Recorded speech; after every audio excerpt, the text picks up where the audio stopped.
বেগুনি কি ফুলকো আর মোচমোচে হয় না? তাহলে আজকের এই ভিডিওটি আপনার জন্যে। আজকের ভিডিওতে আমি শেয়ার করছি বেগুনি কিভাবে বানালে ফুলকো আর অনেক বেশি মোচমোচে হবে। আর সেই সাথে বেগুনি থাকবে অনেকক্ষণ পর্যন্ত ক্রিসপি আর মোচমোচে। না টেনে সম্পূর্ণ ভিডিওটি দেখতে থাকুন। তাহলে আশা করি আপনারাও এত সুন্দরভাবে বেগুনি বানানো শিখে যাবেন। তো বেগুনি বানানোর জন্য প্রথমে কি করতে হবে, প্রথমে আমি বেসনটাকে ভালো করে রেডি করে নিব। বেসনটা পারফেক্টলি রেডি করার উপর নির্ভর করবে আপনার বেগুনি কতটা বেশি সুন্দর হবে। প্রথমে আমি বেসন নিয়ে নিয়েছি, একটি বাটিতে 1 কাপ বেসন নিয়েছি। বেসন দেওয়ার পরে আমি এখন দিয়ে দিব চালের গুঁড়ো। চালের গুঁড়োটা দিলে কি হয়, বেগুনিটা অনেক বেশি মচমচে হয়। আমি নিয়েছি শুকনা চালের গুঁড়ো। চালের গুঁড়োটা দিয়েছি এই কাপ দিয়ে হাফ কাপেরও কম। দিচ্ছি 1 কাপ ময়দা। ময়দাটা কিন্তু মাস্ট লাগবে। ময়দাটা দেওয়ার কারণেই বেগুনিটা কিন্তু অনেকক্ষণ পর্যন্ত মচমচে আর ক্রিস্পি থাকে। স্বাদ মতো লবণ দিয়ে দিচ্ছি। আর দিয়ে দিচ্ছি 1 চামচ আদা রসুন বাটা, 1 চামচ মরিচের গুঁড়ো, 1 চামচ হলুদের গুঁড়ো আর 1 চামচ জিরা গুঁড়ো। সবগুলো উপকরণ এখন আমি ভালো করে একত্রে মিক্স করে নিব। সবগুলো উপকরণ ভালো করে মিক্স করে নেওয়ার পর আমি পানি দিয়ে অল্প অল্প করে ব্যাটারটা রেডি করে নিচ্ছি। অল্প অল্প করে পানি দিব আর ব্যাটারটা একটু একটু করে রেডি করে নিব। একবারেই সব পানি দিব না, তাহলে ভালো হবে না। একটু একটু করে পানি দিতে হবে আর ব্যাটারটা আস্তে আস্তে রেডি করে নিতে হবে। আমি ব্যাটারটা হাত দিয়ে রেডি করছি।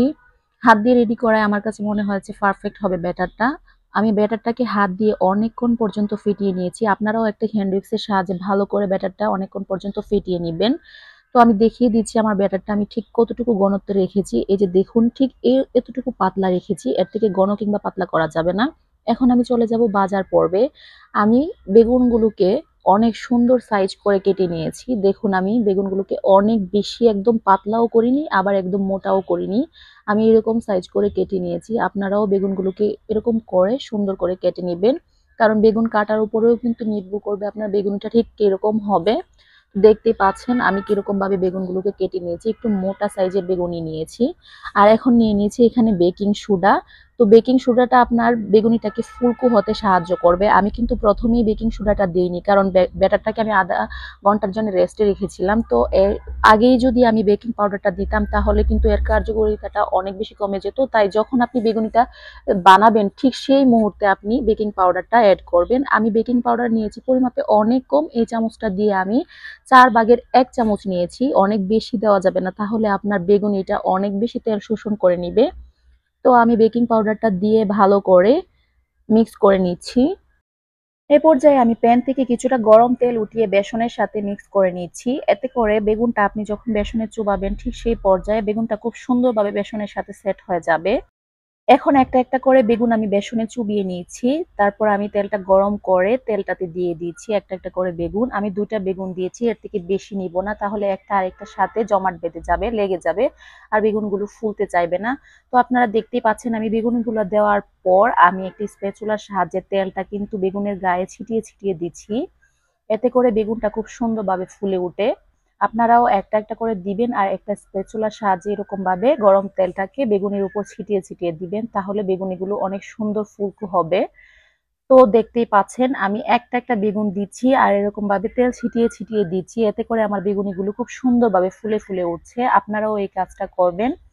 আর বেগুনটা দেওয়ার পর তেলটা যখন গরম হয়ে এরকম ভাবে আসে ঠিক সেই পর্যায়ে আপনি চুলার আঁচটাকে কমিয়ে নিবেন। চুলার আঁচটাকে একদমই বাড়িয়ে রাখা যাবে না, তাহলে কালার চলে আসবে বেগুনির খুব সুন্দর, কিন্তু ভেতরটাতে কাঁচা থাকবে কিংবা বেগুনিগুলো অনেকক্ষণ পর্যন্ত মচমচে থাকবে না। তাই চুলার আঁচটাকে কমিয়ে বেশ কিছুক্ষণ সময় যাবত উল্টে পাল্টে আপনাকে বেগুনিগুলো ভেজে নিতে হবে। তাহলে আপনার বেগুনিগুলো ভাজার পর অনেকক্ষণ পর্যন্ত মচমচে আর ক্রিস্পি থাকবে। তাই এরকম ভাবে একটু সময় নিয়ে ভেজে নিবেন, তাহলে আপনার বেগুনিগুলো এরকম সুন্দর ফুলকো আর মচমচে থাকবে। আমি বেশ কয়েকবার উল্টে পাল্টে অনেকক্ষণ সময় যাবত বেগুনিগুলোকে ভেজে নিয়েছি। ঠিক এই পর্যায়ে কালারটা যখন এমন আসবে আমি একটি ছাঁকনির সাহায্যে তেলটাকে ভালো করে ছেঁকে উঠিয়ে নিচ্ছি। আপনারা এই পর্যায়ে চাইলে একটি টিস্যু পেপারের উপরে বেগুনিগুলোকে রাখতে পারেন, তাহলে বেগুনিতে যে তেলটা থাকবে এক্সট্রা সেই তেলটাকে টিস্যু পেপারটা চুষে নিবে। তো এটা কিন্তু দেখতেই পাচ্ছেন বেগুনিগুলো কতটা বেশি পারফেক্টলি ফুলেছে। আশা করি সবারই ভালো লাগবে আমার আজকের এই ভিডিওটি। আমি বেগুনিগুলো দেখিয়ে দিচ্ছি। দেখুন আমার বেগুনিগুলো কতটা ফুলকো ফুলকো হয়েছে। আর অনেক বেশি ক্রিস্পি আর মুচমুচেও হয়েছে। আমার এই বেগুনিটা কিন্তু অনেকক্ষণ সময় নিয়ে ভাজার জন্যে, এটা ভাজার পরেও অনেকক্ষণ পর্যন্ত মুচমুচে আর ক্রিস্পি থাকে। আর এটা খেতেও কিন্তু অনেক বেশি মজার হয়েছে। তো আমি একটা বেগুনি ভেঙে দেখিয়ে দিচ্ছি এর ভেতরটা কেমন হয়েছে। দেখুন ভেতরটা কিন্তু একদমই কাঁচা থাকেনি, দেখতেই পাচ্ছেন আশা করি। কতটা বেশি সুন্দর হয়েছে আর কতটা বেশি লোভনীয় হয়েছে। তো আমার ভিডিওটা যদি আপনারা না টেনে প্রথম থেকে শেষ পর্যন্ত দেখেন তাহলে আপনারাও এরকম ভাবে ঘরেই বানিয়ে নিতে পারবেন ফুলকো ফুলকো বেগুনি। আশা করি আজকের এই ভিডিওটি আপনাদের ভালো লাগবে। ভালো লাগলে ভিডিওটি শেয়ার করে